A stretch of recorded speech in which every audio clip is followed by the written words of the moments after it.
Hi, I'm Kemel A Ghotme, a pediatric neurosurgeon practicing in Bogota, Colombia, and also a professor and researcher at Universidad de La Sabana. In addition to my neurosurgical practice, I also lead an interdisciplinary team of 8 researchers and 30 undergraduate students at the Translational Neuroscience Research Lab of Universidad de La Sabana. We have 3 research lines. One of them is dedicated to experimental neuroscience, the second one to clinical neuroscience, and a third one focused on cognitive neuroscience.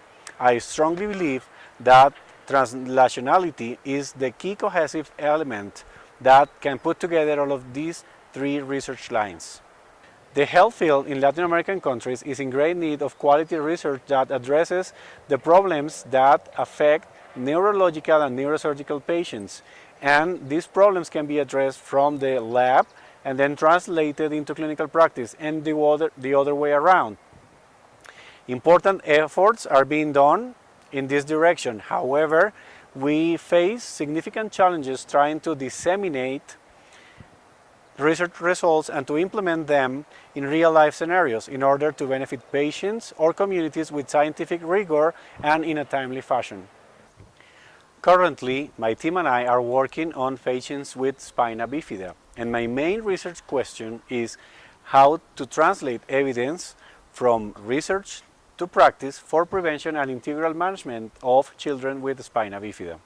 This question may be addressed through research by adopting perspectives in collaboration science and implementation science, and I want to illustrate this with the following 4 examples. First, since decades ago we know that folic acid deficiency is the main cause of spinal dystrophism in many children.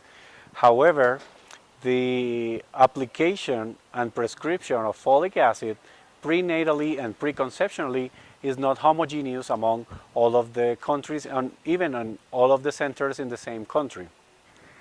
Second, the global initiative for food fortification, including folic acid in different grain cereals, is a very effective measure that has proven to decrease the incidence of spina bifida.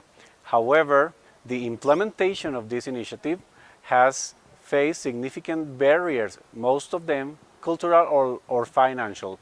Analyzing these cultural and financial aspects is a key element in order to guarantee implementation of this successful public health measure. Third, in 2011, the MOMS trial showed the efficacy of prenatal surgery to improve the outcome of these children with spina bifida. And even though this strategy is already being applied in different centers around the world, the indications, the proper time for surgery, the outcomes, and some technical nuances are quite dissimilar. And the main reason for this is probably a lack of translation, but also an ineffective collaboration among the different disciplines that deal with these cases. Fourth, postnatal surgery and medical treatment, including psychological support and rehab of these patients, also is very empirical and is not based in the best scientific evidence available so far. My expectation with the PhD program is to get tools and resources to put all of this information together and apply it, but not only in the clinical set, but also to have an impact in the public policies to prevent and treat these patients with spina bifida. Well, that's it for now. I am so looking forward to work with this great cohort starting this fall at GWU. Thank you.